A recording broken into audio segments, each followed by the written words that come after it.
Ola, imos a falar do capítulo 11, a filosofía, a ciencia e a literatura. Vale. Casi todos os povos da antigüedade trataban de explicar os fenómenos da natureza a través de mitos. Por exemplo, non sei se vos acordades en Exipto que explicaban que o Nilo se desbordase, enchese, a través de temas de que era os deuses ou era o propio faraón, que tamén era un deus, os que provocaban, cando eles querían, estaban contentos, que o Nilo enchese e entonces fertilizase as terras de Exipto. Os gregos tamén explicaran os fenómenos da natureza a través de mitos, explicábanos normalmente con mitos, pero foron os primeiros que trataron de buscar unha explicación racional a eses fenómenos humanos.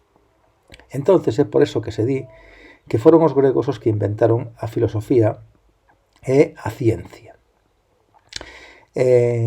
Filosofía e ciencia ao principio eran a mesma cousa, porque o filósofo era todo aquel que se interesaba por todos os campos do saber, desde a música, a astronomía, a medicina, todos os campos, a ciencia, todo, controlaban todos de todo. Pero a partir da época clásica do século V a.C., pois foi cando se empezou a especializar un pouco e separáronse a filosofía e a ciencia. A filosofía encargábase un pouco de estudiar o ser humano e a ciencia pois, os fenómenos da natureza. Vale, os principais centros tanto de pensamento filosófico pasou a ser Atenas, en a actual Grecia, e o principal centro de pensamento científico pasou a ser Alexandría, coa súa famosa biblioteca. Aquí tedes un pouco todos os grandes científicos daquela época e pensadores. Entre eles está, ao final, Eratóstenes, que estaba, como se vos acordades, na biblioteca de Alexandría.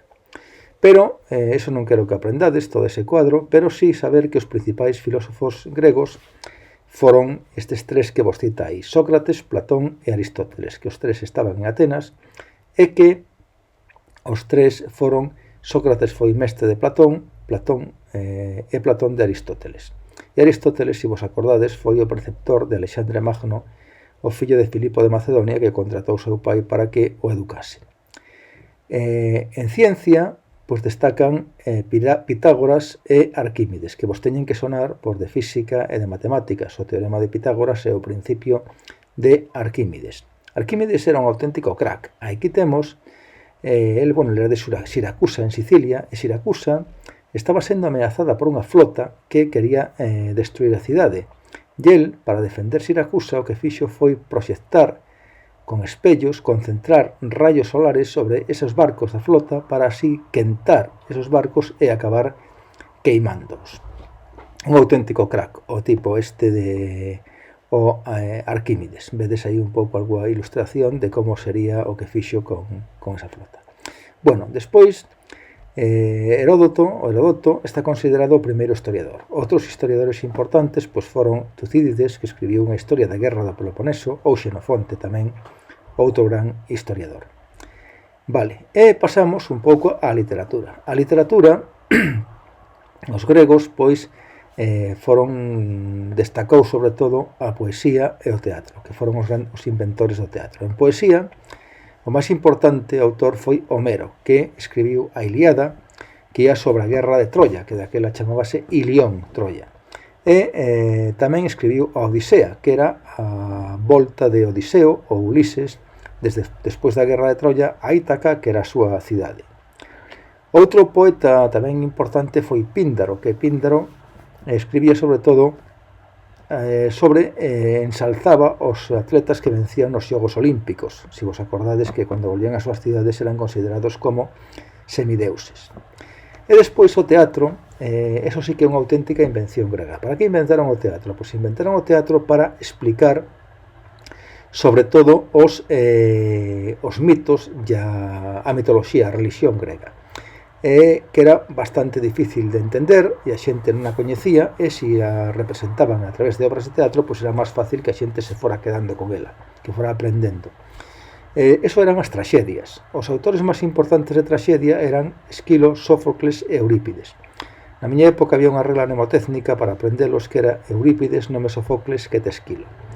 E as súas obras ainda se siguen representando. Pero non todo era traxedia, senón que tamén había comedia, e dentro da comedia pois o autor máis importante era Aristófanes. A comedia sería pois, algo parecido ás comedias que vemos hoxe en televisión ou no propio teatro tamén, que tamén as hai. Os gregos, bueno, isto que tedes aí son máscaras teatrais, porque os gregos, os actores eran todos homes e utilizaban máscaras para representar os distintos personaxes e tamén se vestían de muller se era necesario. Aquí temos un teatro grego. Algún de vos me puxo na pecha cucha un teatro que era un teatro romano, e lle puxen. Has de saber por qué, xa te explicarei. Vale, pois mira, o teatro grego basábase fundamentalmente en que estaba sempre apoiado nunha ladeira. E o teatro que era este o que me poñía na pechacucha, esta foto creo en concreto. E isto veise que ten unha cousa que se chama a orchestra, que ese círculo que está aí abaixo, que era onde estaba o coro, danzando, era algo moi importante en todas as obras. E despois a gradería estaba sempre apoiada sobre a ladeira dunha montaña. Despois estaba na fronte, estaba a escena, a esquené. Pero esta orchestra era sempre circular, e era algo moi importante porque aí era onde bailaba o coro nas representacións teatrais. E vedes a gradería apoiada nunha ladeira dunha montaña. Vale, así eran todos os teatros gregos, mentras que nos teatros romanos a orchestra xa non era tan importante porque a labor do coro era menos importante nas representacións, entonces era sempre semicircular, como neste teatro que vemos aquí. Este sí que é un teatro romano, e aquí se ve un teatro romano característico porque vemos que non está apoiado nunha ladeira, que non era necesario, nos romanos non sempre se apoiaba nunha ladeira e tiña unha orchestra semicircular. Vale, e con isto pois deixamos visto o que son os teatros e deixamos visto o tema de Grecia, e con isto acabamos.